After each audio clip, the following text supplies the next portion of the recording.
Hey everyone, it's Kevin here with reviews about anything, and today we have the JBL Charge 4.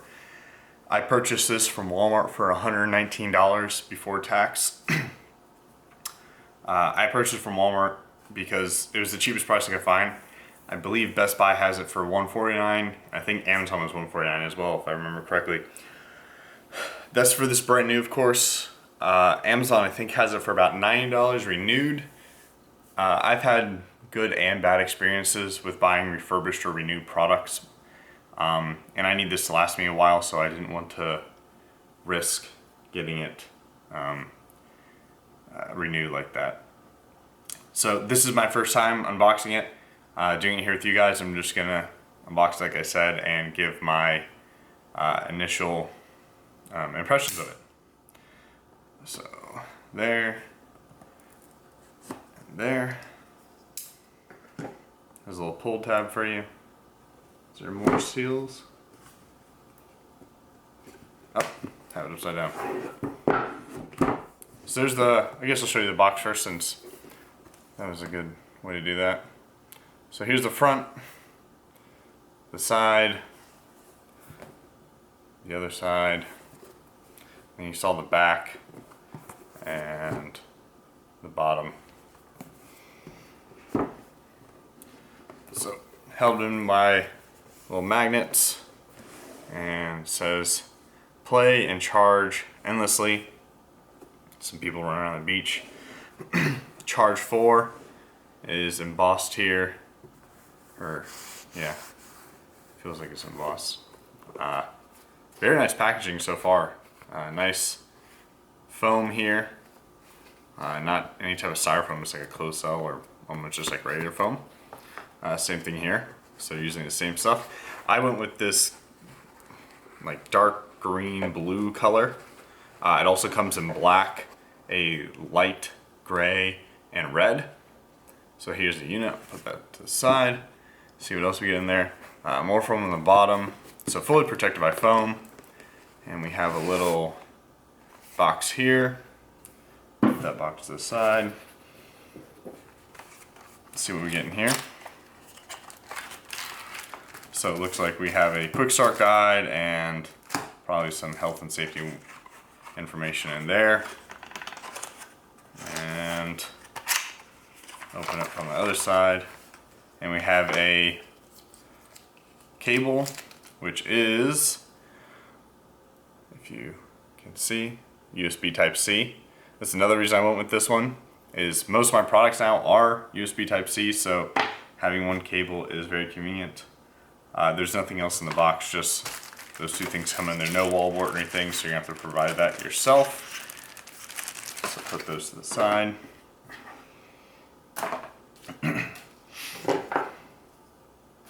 So some of the selling features of this specific speaker, obviously like I showed, it is USB Type-C. It is also waterproof IPX7, and it is also has a power bank built in, and has the JBL Connect, which you can connect. It's an absurd amount of speakers to it, but you can connect a bunch of speakers to it. It's like over 100 or something like that, or 100. And then they claim 20 hours of runtime. I haven't been able to test that myself yet, obviously, since I just purchased it. So we shall see. This is a like braided nylon exterior. It's actually pretty nice, I like it. It's supposed to be pretty durable. And then the ends are covered in a soft touch plastic. It's supposed to be really rugged, obviously the IPX7 rating really helps with keeping water, the waterproof, and they just have built it really rugged with this nylon weave and these end caps to protect your base radiators, your passive radiators. And then they also have a nice thick rubber foot on it, or soft touch. This is a little give to it, so it might be rubber, but it's a pretty firm rubber if so.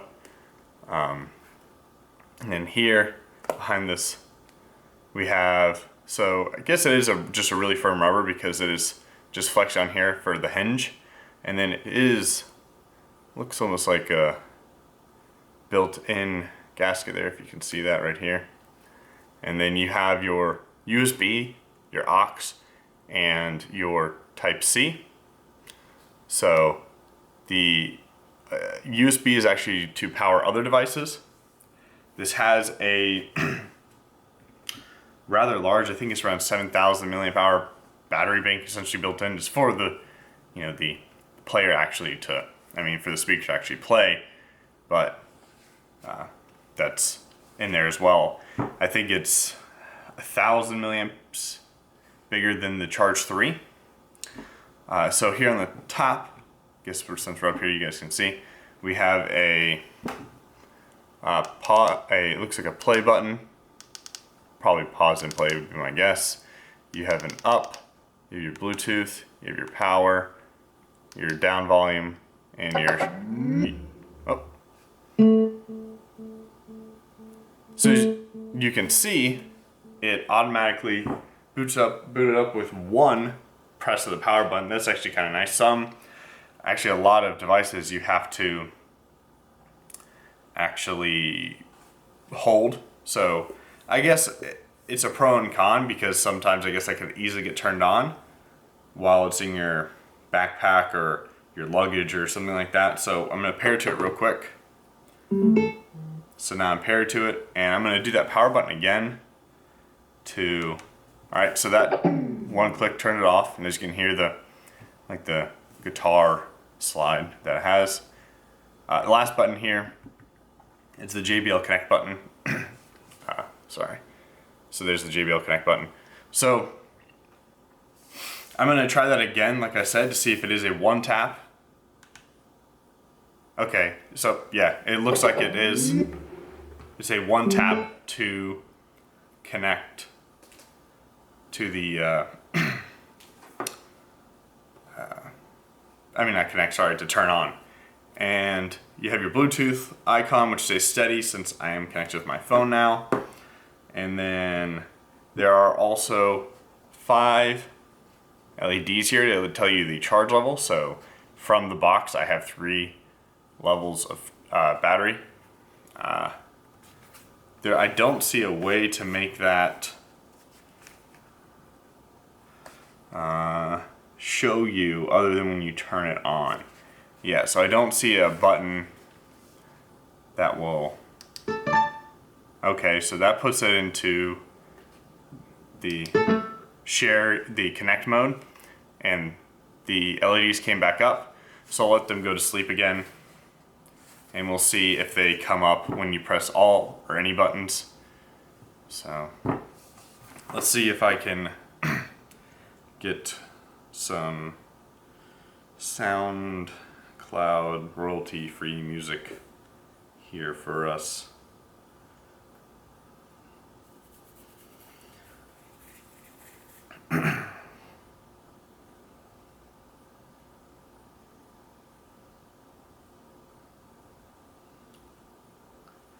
Okay, so the LEDs just went off again, so I'm going to press the volume button.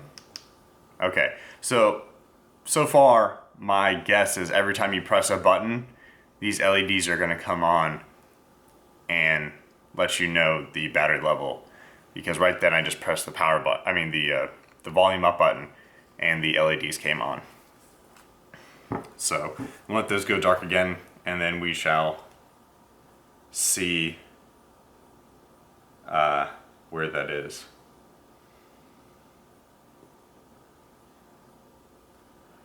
So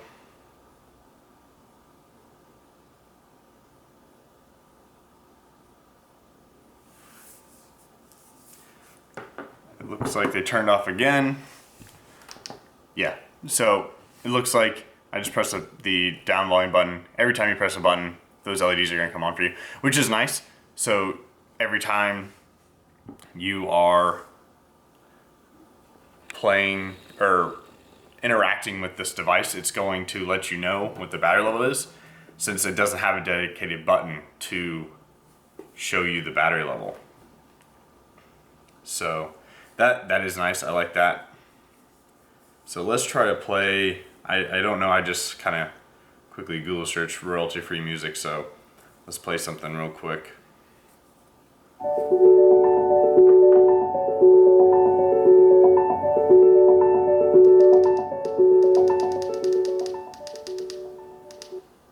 Okay. So this right here is the lowest it will go.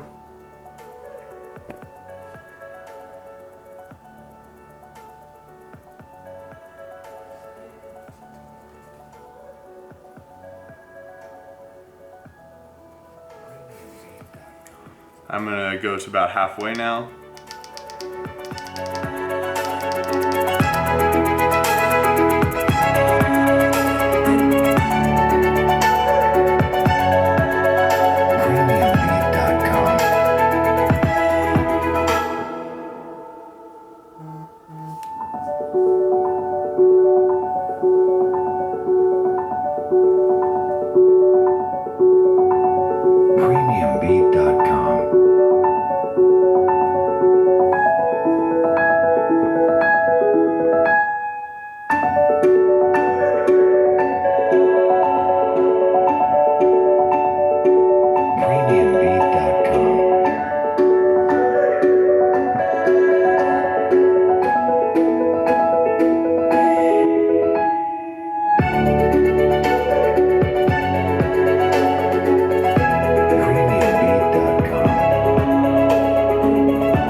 So play pause is just with this play symbol.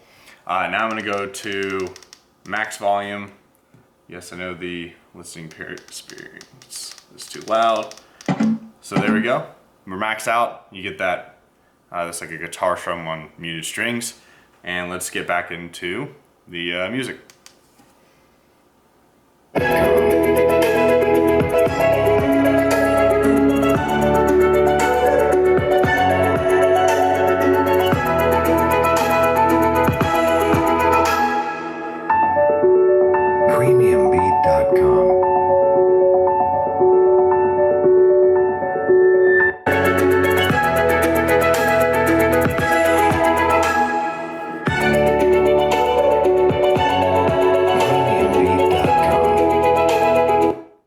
So there is a touch of delay from when you click that button in the actual device pausing. Not a huge deal, but just so you guys are aware of that. That is extremely loud. That's extremely impressive for a $120 speaker. I was honestly going between this and the UE Mega Boom / Mega Blast, whichever one I could find on sale, since this one and the UE Mega are about the same price. The Mega Boom I think is around 100 and at Best Buy is $169, where this is $159. Or sorry, it was $159. This is $149, and the Blast was $199. But I'd seen it cheaper on like Amazon and some other places because it has that Alexa part built in. And then I was also considering the Sony XB41 and the XB32. This competes with the 32, and then the UE Mega Boom competes with the 32 as well, and then this competes with those products. The UE Mega Boom is kind of an weird in between, it seems like, because it's a little bit bigger than this, and it's a little bit bigger than the XB32, but it's not as big as the JBL Extreme or the Sony XB41. So this is kind of weird spot. But when I played them in the store, the Sony was quite a bit quieter than this and the UE. In the store, it was a little hard to determine bass because I couldn't play my own songs, obviously. This and the UE seemed to be similar in volume. This maybe seemed to have a little bit more bass, but other than that, it wasn't a huge difference. Both of them you can connect a ridiculous amount of extra speakers to, so if I want to, I can go grab another one of these and have two for like a stereo effect or just for different rooms. So I believe this will fully fill my apartment when I move to my new one. So I don't see any issues with it. Like I said, the reason I'm getting this is because I am moving. I'm not able to take a bunch of my stuff, moving for work. They're providing the place, and it's going to be very far away, so all my stuff is I'm not going to have access to. And also I don't feel like shipping it. So wanted this to be able to have to fill up the area I'll be in for the short time I am. So this is, like I said, this is the Charge 4. I'll come back with an update and actual review, but this is the overview and just letting you know some logic behind why I chose this product. I will do an update video like I said, and please like, rate, like and subscribe, comment, share with your friends, hit the bell icon, do whatever you want to do, so I know what type of videos you guys will make in the future. If you like this, if you have any questions, like I said, just comment below. And thank you again. We'll talk to you guys in the next video.